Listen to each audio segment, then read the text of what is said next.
Evening my dear students. तो आज हम लोग आए हैं यहाँ पे डिस्कस करने के लिए एक नए टॉपिक। जैसा कि आप देख पा रहे हैं कि आज हम जो बात करेंगे वो करेंगे जो डिफरेंट कन्वर्जन यूनिट्स होती हैं प्रेशर की।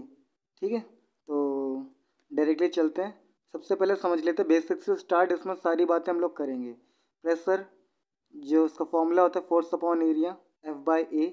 फॉर्मूले में चलेंगे तो न्यूटन बाय मीटर स्क्वायर, वही यहाँ पे लिखा हुआ है।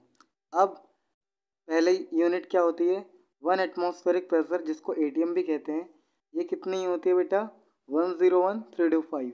ओके, तो ये देख लीजिए। और ये कितने कौन सी यूनिट में होता है, पास्कल में होता है बेटा।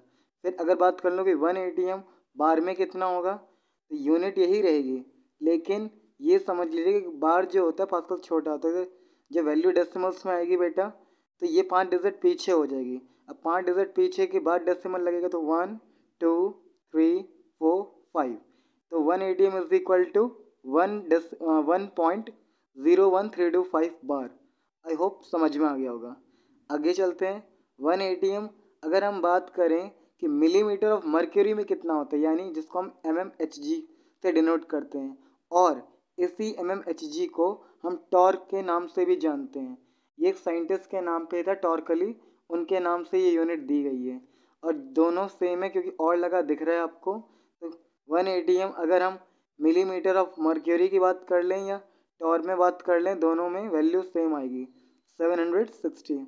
ओके, अब हम बात कर लें कि पाउंड पर स्क्वायर इंच पे कितनी वैल्यू होगी पास्कल में जाके, तो ये होगी आपके 6894.76 पास्कल। ठीक है, और जो PSI है, ये एक्चुअली इसकी यूनिट जो होगी डाइन होगी। तो आई होप कि ये कन्वर्जन आपको जितने भी हैं ये समझ में यहाँ तक आ गए होंगे। और अब हम देखेंगे कि रिलेशनशिप क्या है एक न्यूटन के बीच में और डाइन के बीच में। तो जो न्यूटन है वो SI यूनिट है फोर्स की, लेकिन जो डाइन है बेटा वो CGS यूनिट है फोर्स की। CGS मतलब सेंटीमीटर ग्राम सेकेंड। अब न्यूटन एक्चुअल में क्या मतलब होता है, मान लो कि कोई बॉडी है जिसका जो मास है वो 1 किलो का है, 1 kg का है।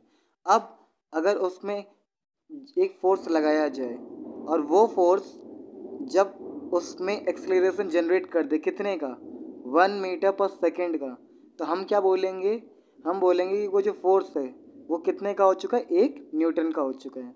ठीक है, दोबारा समझ लो अगर नहीं समझ में आया।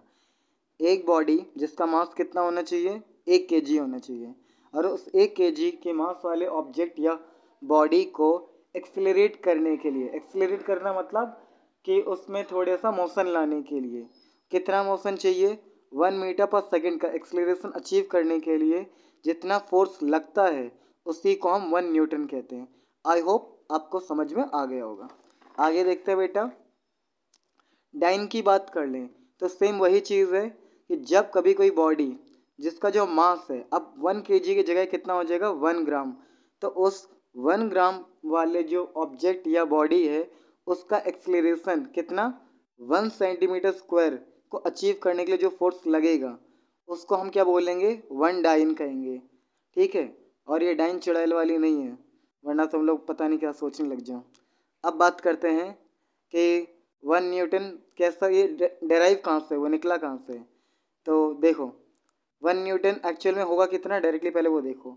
ये होता है 1 न्यूटन होता है बराबर 10⁵ डाइन। इसको डेराइव करता हूँ कैसे हुआ। न्यूटन का फॉर्मूला क्या था, force into mass acceleration, force की unit 1 kg, mass into acceleration कितना होगा, 1 मीटर पर सेकेंड स्क्वायर। ओके, ये कहाँ से निकला है, सेकेंड लॉ ऑफ न्यूटन से। ठीक है, या फिर सेकेंड लॉ ऑफ मोशन भी कह सकते हो, F इंटू एम ए। तो 1 kg को ग्राम में चेंज करेंगे तो 1000, मतलब 1 किलोग्राम में कितने ग्राम होते हैं, 1000, यानी 10⁻³ ग्राम। अब एम ए यानी मीटर पर सेकेंड स्क्वायर, तो अब मीटर को सेंटीमीटर में चेंज करोगे तो ये 100 होता है, तो 10⁻² हो गया, और ये सेकेंड है ही। अब 10⁻³ ये रही, 10⁻² ये रही। हमें पता होता है कि जब हमारा जो नंबर होता है अगर ये कॉमन हो तो पावर जो होती हैं ऐड हो जाती हैं, तो 10⁵ हो गई है। और ये ग्राम में था, सेंटीमीटर स्क्वायर में था, तो ये हो चुका है। और इस तरीके से हम निकले हैं इस कंक्लूज़न पे कि 1 न्यूटन बराबर कितना होगा 10⁵ डाइन में। आई होप कि आपको सारी बातें समझ में आ गई होंगी, और कोई भी चीज़ अगर दिक्कत हो तो कमेंट सेक्शन में आप पूछ सकते हैं। एक बार फिर से आपको पूरी चीज़ें क्लियर दिखा दूँ।